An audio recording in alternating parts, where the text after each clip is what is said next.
प्रदेश सरकार ने 1 दिसंबर 2018 को 69,000 सहायक शिक्षक भर्ती पद के लिए विज्ञापन निकाला था। विज्ञापन के आधार पर चयन प्रक्रिया भी पूरी कर ली गई, लेकिन इस भर्ती में आरक्षित वर्ग के अभ्यर्थियों ने लखनऊ में आंदोलन शुरू कर दिया। अभ्यर्थियों का दावा है कि 27% पिछड़ों के आरक्षण में केवल 3.86% आरक्षण भर्ती में लागू हुआ, जबकि 21% दलित आरक्षण में 16.5% आरक्षण मिला ही नहीं। पिछड़ों के आरक्षण में 17% की लूट हुई है, जबकि दलितों के आरक्षण में 4% घोटाला हुआ है। अभ्यर्थियों ने दावा किया है कि आरक्षण लागू करने में धांधली की गई है। इस भर्ती के लिए अनारक्षित की कट ऑफ 67.11% और ओबीसी की कट ऑफ 66.73% थी। जो लंबित भर्तियां हैं या जो गतिमान भर्तियां हैं, ये उत्तर प्रदेश की सरकार गिराने के लिए पर्याप्त है, क्योंकि चाहे वो 12,400 शिक्षकों की भर्ती हो, चाहे नई शिक्षक भर्ती का मामला हो, चाहे 69,000 शिक्षक भर्ती में आरक्षण घोटाले का मामला रहा हो, सब में उत्तर प्रदेश की योगी सरकार पूर्ण रूप से फेल रही है। किसी भी वर्गों को खुश करने में ये सक्षम नहीं रही। ये सरकार सिर्फ अपनों को, पूंजीपतियों को लाभ पहुंचाने के लिए काम किया है। गरीब, नौजवान, किसान, छात्र, दलित, पिछड़ा विरोधी वर्तमान सरकार है। आपको बता दें कि राज्य सरकार ने बीती 5 जनवरी 2022 को 6800 अभ्यर्थियों के एक अतिरिक्त चयन सूची जारी करने का निर्णय किया था, जिसको लेकर मामला हाई कोर्ट पहुंच गया।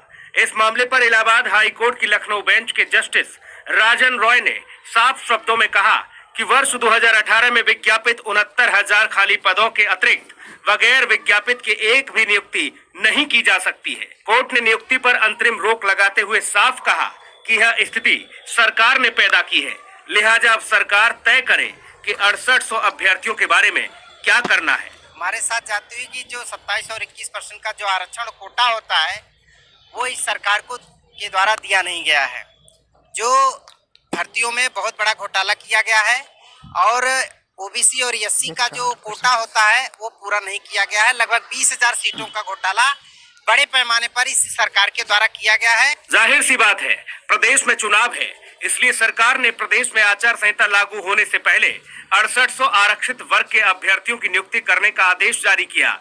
सरकार ने चुनाव से पहले 6800 अभ्यर्थियों की नियुक्ति का फैसला कर अभ्यर्थियों के हाथों में झुंझुना पकड़ाने का प्रयास किया, जिससे वोट बैंक में मदद मिल सके।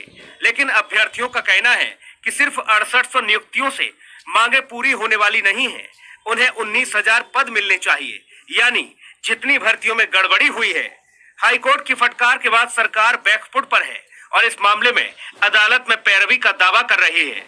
लेकिन भर्ती के नाम पर हुए धोखे से अभ्यर्थियों में गुस्सा है। उनका कहना है कि पारदर्शी तरीके से नौकरी देने का दावा करने वाली बीजेपी सरकार ने उन्हें छलने का काम किया है। Bureau report, C10 news.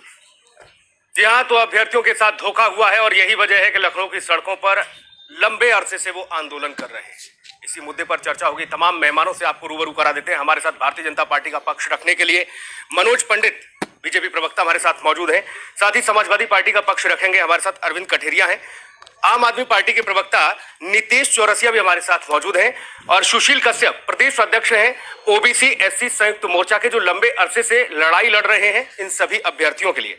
Abhishek Sharma हमारे सहयोगी, वो भी लखनऊ से हमारे साथ जुड़े हुए हैं। सबसे पहले शुरुआत मनोज पंडित आपसे करूंगा। ये धोखेबाजी क्यों गुमराह किया गया? आप तो सबका साथ, सबके विकास का दावा और वादा करके आए थे, फिर आखिरी क्षण में इस तरह की स्थिति क्यों पैदा कर दी आपने? कोई धोखेबाजी नहीं है, ये बिल्कुल मिसगाइड हो रखा है सारा सिस्टम। आप ये बताइए कि जितनी पारदर्शिता से योगी सरकार, उत्तर प्रदेश की सरकार काम करती है, आप सब भली भांति इससे परिचित हैं। इसमें कोई धोखेबाजी नहीं है। कहीं ना कहीं चीजों को जो है, अब इनको ये सब चुनाव के वक्त ही क्यों सब चीजें समझ में आ रही हैं, अब से पहले क्यों समझ में नहीं आ रही? 2018 का मामला है ये, 2022 में आप इस मामले को चला रहे हैं, तो आप पहले क्यों नहीं गए? आपको पहले से चलना चाहिए था ना कि सरकार गलत कर रही है। आप बताइए, आज आप कोर्ट जा रहे हैं, आज कोर्ट में आप बता रहे हैं सारी चीजें, फिर भी आप जब कहते हैं तो जांच का विषय है, हम इसमें जांच करके जो भी होगा उसको बिल्कुल दूध का दूध, पानी का पानी करेगी सरकार। नहीं, मनोज पंडित, मैं आपकी जानकारी के लिए बता दूं कि ये जिस दिन से ये भर्ती का नोटिफिकेशन जारी हुआ, उस दिन के बाद से प्रक्रिया शुरू हुई और उसके साथ ही आंदोलन शुरू हो गया। आप ये मत कहिए कि आखिरी क्षण में गए। आखिरी क्षण में तो आपकी सरकार ने एक लिस्ट जारी कर दी कि 6800 अभ्यर्थियों को हम नौकरी दे रहे हैं। 19,000 पर आपने डाका डाल दिया। आप कह रहे हैं कि अभी आखिरी क्षण में आप बता रहे हैं, ये पीड़ा है उनकी, ढपली बजा रहे हैं लोग, उन पर लाठियां भाज रहे हैं आप लखनऊ की सड़कों पर। नहीं, तो इस वक्त कोविड प्रोटोकॉल आप देखिए, कोविड के नियम के तहत आप देखिए कि सारा चुनाव आपके नजर कैसे चल रहा है। आप कोई वर्चुअल, कोई रैली फिजिकली नहीं हो रही है, सब वर्चुअल रैली हो रही है, चीजें हो रही हैं। अगर इनको कोई विरोध करना है, प्रदर्शन करना है, तो आप उसका माध्यम दूसरा है, आप उससे सोशल मीडिया, आप जाके बैठ जाएंगे, कल को कोरोना फैल गया, उसकी जिम्मेदारी कौन लेगा? गजब बात है मनोज पंडित, गजब बात। भारतीय जनता पार्टी की ओर से ये हवाला दिया जा रहा है कि कोरोना नियमों का उल्लंघन हो रहा है, फिर इसलिए आप जो कहते हैं लाठी भाजी जा रही है, लाठी इसलिए नहीं ली। आप ये स्वतंत्र देश है, हर एक आदमी कहने का अपना अधिकार रखता है, पर लेकिन आप कोरोना प्रोटोकॉल का उल्लंघन करेंगे तो कहीं ना कहीं आपको उठाया जाएगा, नहीं उठाया जाएगा? आपने शुद्ध क्यों नहीं ली? उठाएंगे या डंडा मारेंगे आप? नहीं, लाठी मारेंगे उनको? इस तरह की स्थिति आपने बना दी। और अभी जो हाईकोर्ट ने आपको फटकार लगाई, उसका क्या जवाब दीजिएगा? कैसे आपने, कौन है ये चहेते 6800 अभ्यर्थी जिनको आपने भर्ती कर लिया पिछले दरवाजे से? कौन है ये लोग? ठीक है, इसकी जांच करके बताएंगे ना भाई, क्या है इसकी पूरी जांच करके सुशील कश्यप सामने रखेंगे। लंबे अरसे से ये अभ्यर्थियों की लड़ाई लड़ रहे हैं। सुशील कश्यप, आपके पास आऊंगा। मनोज पंडित कह रहे हैं कि भाई पहले बताते आप लोग, हमें बाद में बता रहे हो। जी, 10 न्यूज चैनल को बहुत बहुत धन्यवाद और प्रणाम। और मैं उनकी जानकारी के लिए अवगत करा दूं, बता दूं कि जिस दिन से इन्होंने भ्रष्टाचार की भेंट 70,000 शिक्षक पहली सूची जारी की है, उसके अगले दिन हम लोगों ने न्यायालय के दरवाजे पर पहुंच गए और सरकार टाल मटोल करती रही, भागती रही, किसी तरीके से बचाव करती रही।